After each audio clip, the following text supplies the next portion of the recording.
Our commitment to Japan's security and to Asia's security is unshakable. And it can be seen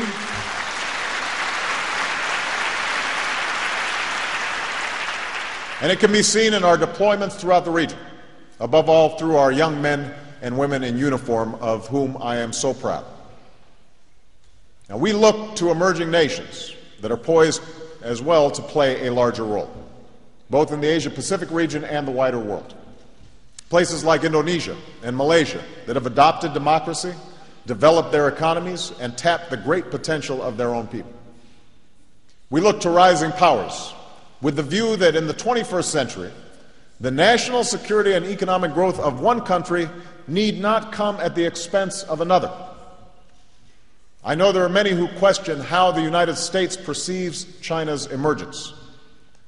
But as I have said, in an interconnected world, power does not need to be a zero-sum game, and nations need not fear the success of another.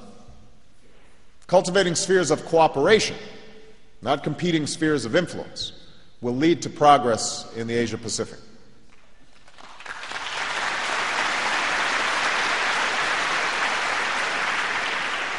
Now, as with any nation, America will approach China with a focus on our interests. But it's precisely for this reason that it is important to pursue pragmatic cooperation with China on issues of mutual concern, because no one nation can meet the challenges of the 21st century alone. And the United States and China will both be better off when we are able to meet them together. That's why we welcome China's effort to play a greater role on the world stage, a role in which their growing economy is joined by growing responsibility. China's partnership has proved critical in our effort to jumpstart economic recovery. China has promoted security and stability in Afghanistan and Pakistan, and it is now committed to the global non-proliferation regime and supporting the pursuit of denuclearization of the Korean Peninsula. So the United States does not seek to contain China, nor does a deeper relationship with China mean a weakening of our bilateral alliances. On the contrary, the rise of a strong and prosperous China can be a source of strength for the community of nations. And so in Beijing and beyond, we will work to deepen our strategic and economic dialogue and improve communication between our militaries. Of course, we will not agree on every issue, and the United States will never waver in speaking up for the fundamental values that we hold dear, and that includes respect for the religion and cultures of all people, because support for human rights and human dignity is ingrained in America. But we can move these discussions forward in a spirit of partnership rather than rancor. In addition to our bilateral relations, we also believe that the growth of multilateral organizations can advance the security and prosperity of this region. I know that the United States has been disengaged from many of these organizations in recent years. So let me be clear, those days have passed. As an Asia-Pacific nation, the United States expects to be involved in the discussions that shape the future of this region and to participate fully in appropriate organizations as they are established and evolve.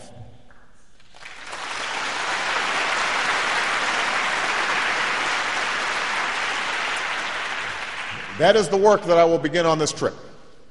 The Asia-Pacific Economic Cooperation Forum will continue to promote regional commerce and prosperity, and I look forward to participating in that forum this evening. ASEAN will remain a catalyst for Southeast Asian dialogue, cooperation, and security, and I look forward to becoming the first American president to meet with all 10 ASEAN leaders.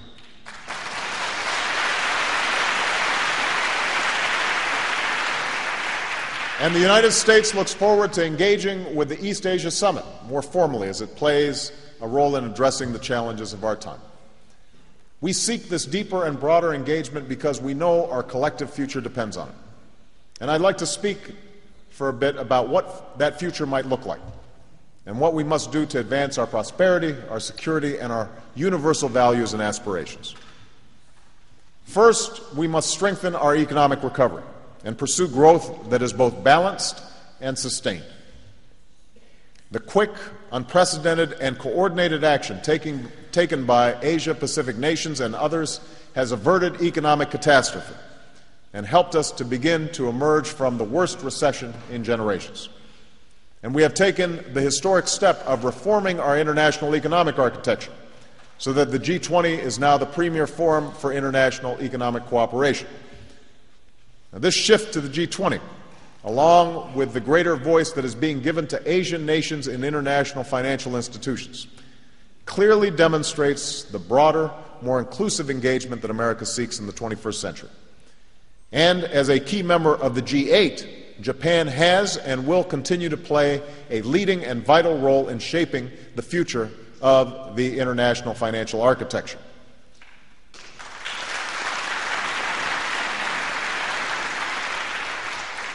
Now that we are on the brink of economic recovery, we must also ensure that it can be sustained.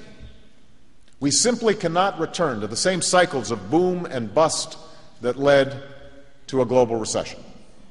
We can't follow the same policies that led to such imbalanced growth. One of the important lessons this recession has taught us is the limits of depending primarily on American consumers and Asian exports to drive growth. Because when Americans found themselves too heavily in debt or lost their jobs and were out of work, demand for Asian goods plummeted.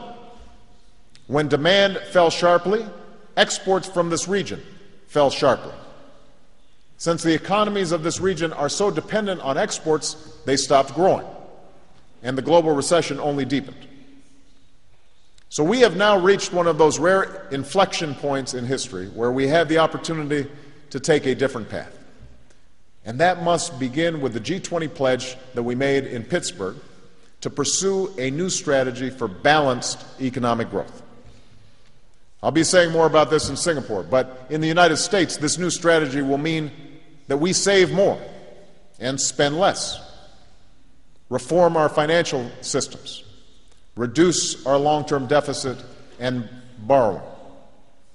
It will also mean a greater emphasis on exports that we can build, produce, and sell all over the world. For America, this is a jobs strategy. Right now, our exports support millions upon millions of well-paying American jobs. Increasing those exports by just a small amount has the potential to create millions more. These are jobs making everything from wind turbines and solar panels to the technology that you use every day.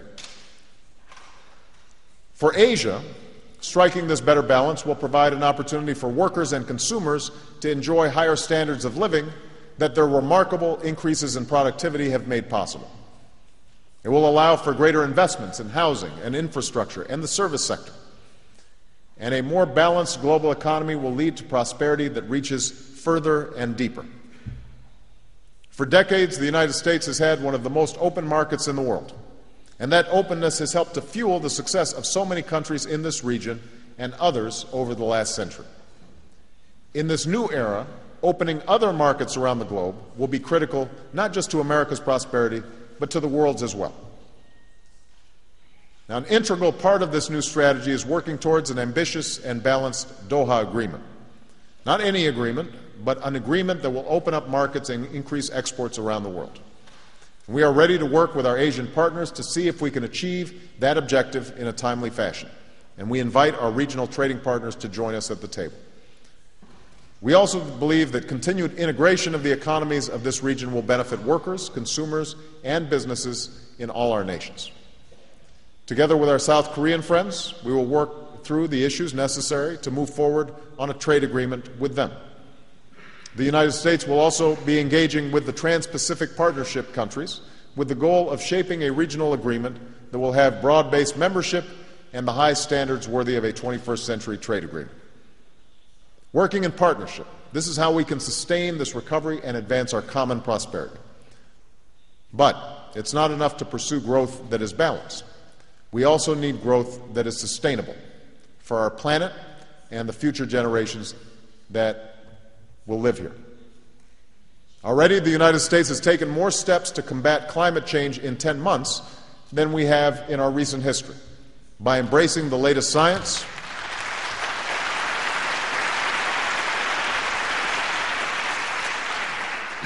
by investing in new energy, by raising efficiency standards, forging new partnerships, and engaging in international climate negotiations. In short, America knows there is more work to do. but we are meeting our responsibility and will continue to do so. And that includes striving for success in Copenhagen. I have no illusions that this will be easy, but the contours of a way forward are clear. All nations must accept their responsibility.